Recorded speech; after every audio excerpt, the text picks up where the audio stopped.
Hi friends, నేను మీ పుట్టా Sridhar, writer and director. ఈసారి Sankranti Anil రావిపూడికి hit ఇస్తుందా అన్నది ఇప్పుడు ఇండస్ట్రీలో పెద్ద ఇదండి క్వశ్చన్. ఎందుకంటే లాస్ట్ సంక్రాంతికి ఆయన సంక్రాంతికి వస్తున్నాం అని చెప్పి కొట్టాడు. అంతకుముందేమో సర్లే నీకెవరు అంటూ మహేష్ బాబుతో ఇటు కొట్టాడు. ఈసారి కూడా మళ్ళీ సంక్రాంతికే వస్తున్నాను అని చెప్పేసి మనశంకర్ వరప్రసాద్ అని చెప్పేసి ఏకంగా మెగాస్టార్ చిరంజీవి నయనతారతోనే ఇది జోడీ కట్టేసి వస్తున్నాడండి ఆయన.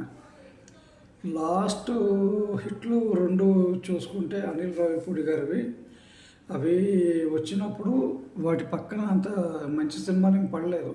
అంటే పడినా కూడా అవి ఈ జానర్ ఇది కాదనమాట.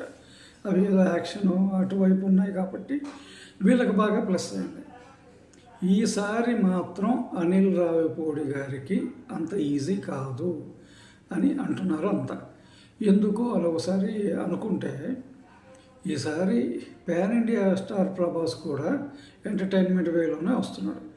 ఆయన ఏకంగా రాజా సాబ్ అని చెప్పి మారుతి డైరెక్షన్లో ఒక హర్రర్ అండ్ కామెడీ జానర్లో, ఆయన ఇప్పటిదాకా చెయ్యని జానర్లో వస్తున్నాడు. అది కూడా సంక్రాంతికి. వీళ్ళిద్దరు ఇలా ఉంటే, ఓ పక్కన రవితేజ ఒకటి, ఓ పక్కన శర్వానంద్ వస్తూ ఉంటే, వీళ్ళందరితో పాటు మన జాతిరత్నాలు ఫేమ్ నవీన్ పొలిశెట్టి అనగనగా ఓ రాజు అంటూ ఆయన వస్తున్నాడు. 5 స్ట్రైట్ మూవీస్ మధ్య ఈసారి ఫైట్ ఉండబోతుంది. అది కూడా ఎంటర్టైన్మెంట్ పాయింట్ ఆఫ్ వ్యూలోనే. అందువల్ల అనిల్ రావిపూడి గారికి ఈసారి కొంచెం ఇబ్బందికరంగానే ఉండొచ్చు.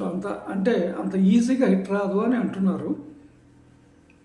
మరి ఆయన స్టైల్ ఆఫ్ మ్యాజిక్ ఏం చేశాడో, మెగాస్టార్ గారు ఆయన స్టైల్తో అసలు ఎలా తీసుకెళ్ళబోతున్నారో అని చెప్పి చూడాలి. అసలు ఇవే కాకుండా తమిళ నుంచి విజయ్ వస్తున్నాడు, అలాగే మన సూర్య కూడా వస్తున్నాడండి ఈ సంక్రాంతికి.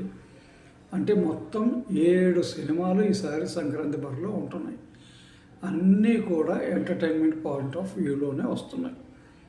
మరి అనిల్ రావిపూడి గారు ఈసారి ఏం చేస్తారు? సంక్రాంతి రాజు అవుతారా? సంక్రాంతి హిట్ డైరెక్టర్ అనే ట్యాగ్ నిలుచుకుంటుందా లేదా అన్నది వెయిట్ చేసి చూడాల్సిందే. ఓకేనండి, బాయ్.